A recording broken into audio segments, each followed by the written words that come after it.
The WNBA All-Star starters have been announced, y'all. They've been announced.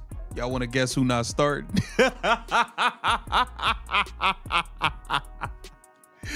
Hey, listen, some people don't belong in certain conversations. And the front court players, Boston, Nafisi Collier, Nika, Satu Sabali, Brianna Stewart, and Asia Wilson.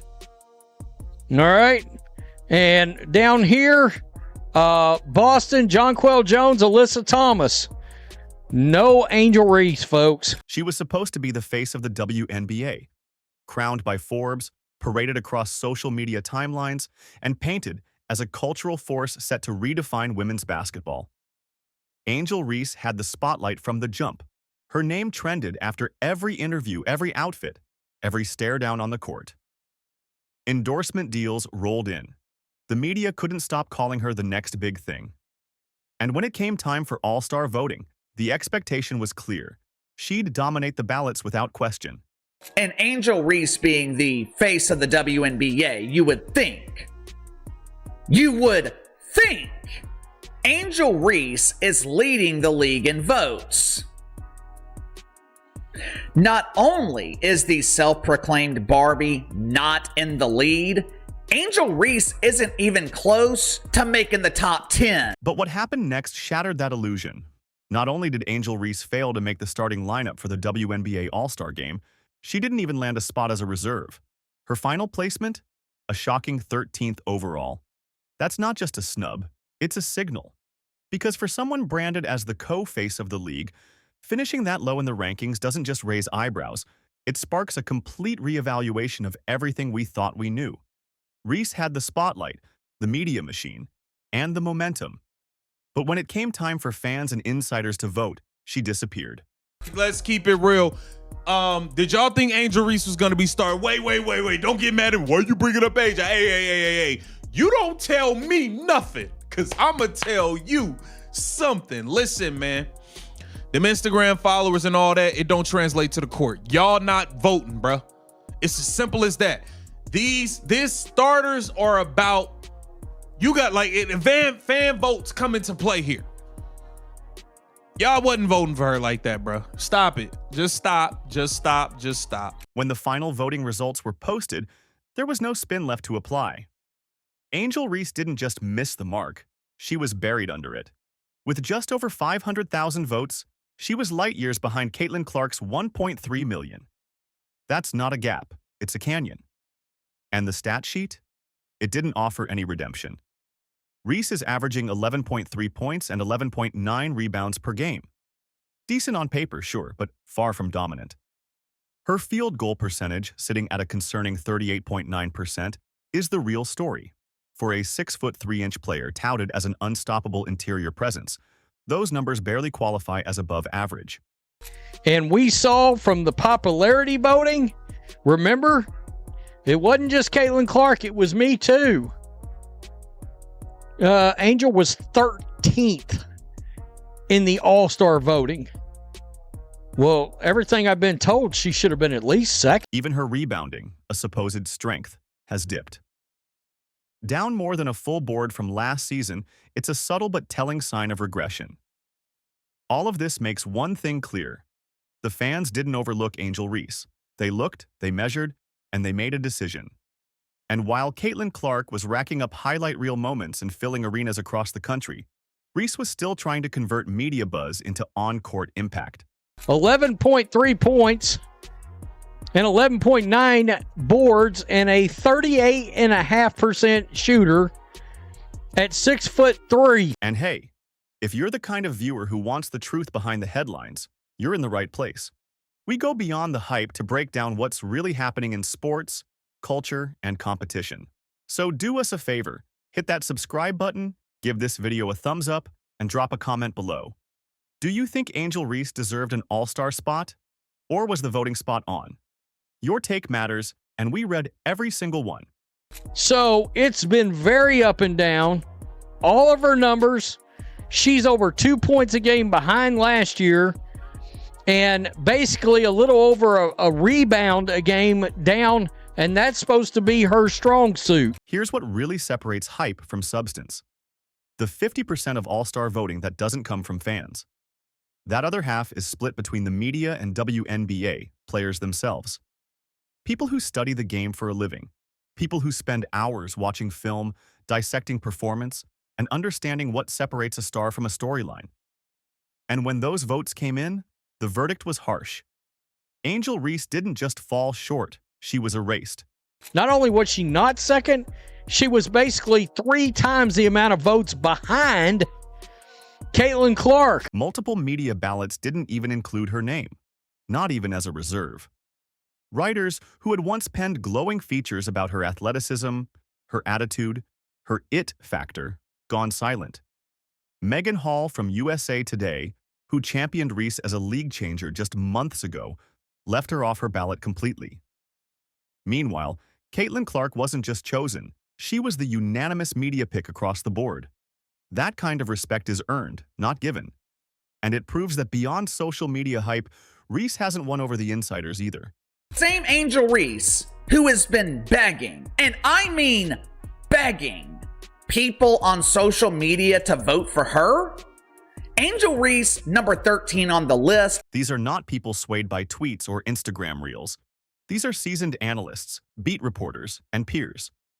If the media and players aren't backing you, that's not a glitch in the system. That's the system telling you the truth. A potential reserve, who would it be? Gabby Williams and Brittany Sykes. So Angel Reese couldn't even squeeze into a reserve spot. And now Megan Hall of USA Today, she left Angel Reese off her All-Star ballot. From the beginning, Angel Reese's rise felt orchestrated. Glossy magazine spreads, viral sound bites, flashy interviews. She played the part of a superstar before consistently playing like one. And to her credit, she owned the narrative. She claimed her crown early, famously saying, "It's not just one person they come to see, it's me too." A bold claim, but with boldness comes accountability. When the performance doesn't match the proclamation, the backlash hits harder. I know a lot of people are going to be mad. I seen a bunch of people on Twitter crashing out. I saw you on Twitter crashing out, talking about the fan voting is rigged and all of this stuff, man. It's just, come on, man. Y'all got to stop. Y'all have to stop with the nonsense, bro. Just because your favorite player didn't get in, don't mean that it's rigged. She campaigned for All-Star votes aggressively. Day after day, fans saw her retweeting graphics, dropping links, practically pleading for support. Meanwhile, Caitlin Clark let her game speak. She didn't launch a vote drive. She didn't flood the timeline. She just went out, dominated, and let the results speak for themselves. The fans responded, not out of sympathy or viral fandom, but because they saw real, undeniable skill. We have 3 different sports media figures that have released their All-Star ballots, and Angel Reese is nowhere to be seen. She's not involved. And that's where Angel Reese's strategy crumbled. Her online presence didn't convert. Her clout didn't carry weight when it mattered most. Instead of building support, the campaign exposed something much deeper, a disconnect between media-made image and real-world respect. This probably means she will not be a starter in the All-Star Game, which would make sense because Angel Reese shouldn't be a starter for a regular season game. Reese's dip in performance isn't just a narrative, it's a measurable fact. From last season to this one, her scoring is down, her efficiency is down, her rebounding, which was once elite, has dipped below expectations. She's not controlling the paint like she once did. And in a league that's exploding with new talent and offensive power, that kind of slide is deadly. The mainstream media has been trying to convince us that Angel Reese is a huge star. Some in the media even do investigative journalism and claim that Angel Reese is the face of the WNBA because she leads the league in followers on social media, along with missed layups and a complete lack of athleticism. For every missed layup, every off night from the field, the criticism grows louder. It's not about one or two bad games. It's about consistency, or the lack of it. And when you're promoted as a generational talent, the bar is higher. It's not enough to show flashes of brilliance. The expectation is nightly dominance. Angel Reese hasn't met that bar, and that's why she's not being treated like a star. Claim to be fans of Paige, claim to be fans of Angel Reese. Every single one of them, instead of watching the player they claim to be fans of, which we know they're not really fans of those players because nobody watches those players. We can see it in the ratings numbers. They were all watching Caitlin Clark play just to hate watch. They would all rather watch Caitlin Clark than the players that they pretend to be fans of. And realistically, they're not even fans of those players. They just hate Caitlin Clark. They hate Caitlin Clark, and because of that, they are fans. They stan players that she's against as some sort of weird rival, not even weird rivalry. Worse, every moment of underperformance adds fuel to the critics. They've already started saying it out loud. Reese might be more brand than baller. And while that's harsh, the numbers haven't done her any favors. Stats don't lie, and they don't care about how many followers you have. Now, we know the media jumped through hoops, gymnastics, mental gymnastics. I mean, however you try to put it, they tried to raise up Angel Reese last year as being, of course, she's running neck and neck with Caitlin Clark for the Rookie of the Year. Except that wasn't accurate at all. It's been nothing short of stunning to watch the media turn. These were the same outlets that once couldn't stop talking about Reese. She was everywhere. Magazine covers, highlight reels, TikTok edits. But when the ballots came in and the numbers told a different story, the coverage changed. Or rather, it disappeared. Suddenly, all the glowing praise was replaced with silence. Quiet, uncomfortable silence. I don't understand how she could be that tall and shoot that terrible from the field. I really don't understand. Not a single outlet stepped up to defend her omission. No op-eds, no rants, no rebuttals. They just pivoted, fast. The same journalists who once called her the future of the league, they're now focused on Caitlin Clark, on Aja Wilson, on Nneka Ogwumike, players delivering real results, players leading teams, breaking records, and putting wins on the board. Angel Reese was no longer the storyline. She was the cautionary tale. People are catching on, folks. People are catching on. Her fans can't defend the play anymore. And I guess members of the media are starting to give up. It's not just a loss in votes, it's a loss in narrative control. And that's what hurts most. Because once the media machine moves on, it rarely looks back. Not unless you give them a reason to. It was our understanding, from what we understood, she was going to be among the players, right? That's what the media has been trying to tell us, except the media is finally telling you, this is 3 members of the media, 2 from SI, 1 from USA Today, and they are saying she is not among the starters, in their opinion, in the WNBA All-Star Game. They're not on these ballots. Now we're at a turning point. Angel Reese can take all of this, every missed vote, every cold take, every ballot snub, and use it as fuel.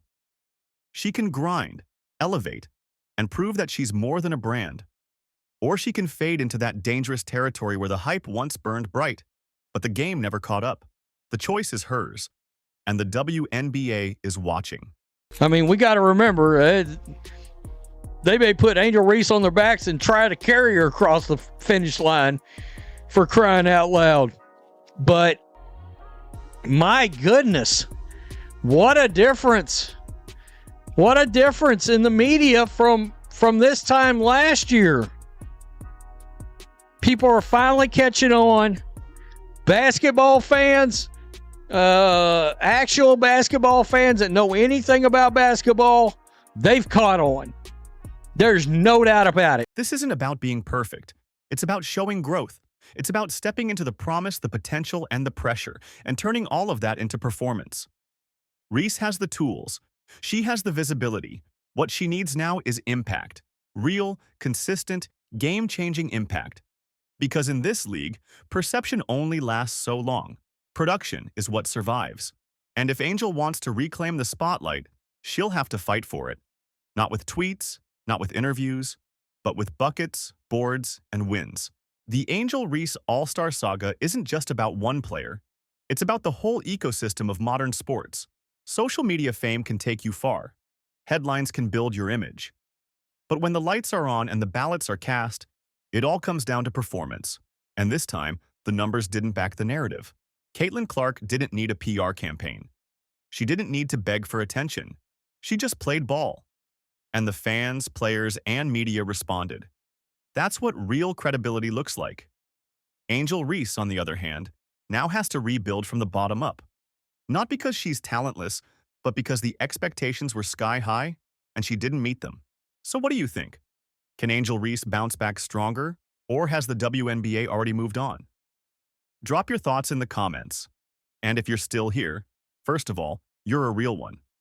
Second, hit that subscribe button, like the video, and turn on notifications so you never miss a breakdown like this. We break through the noise every time. See you in the next one.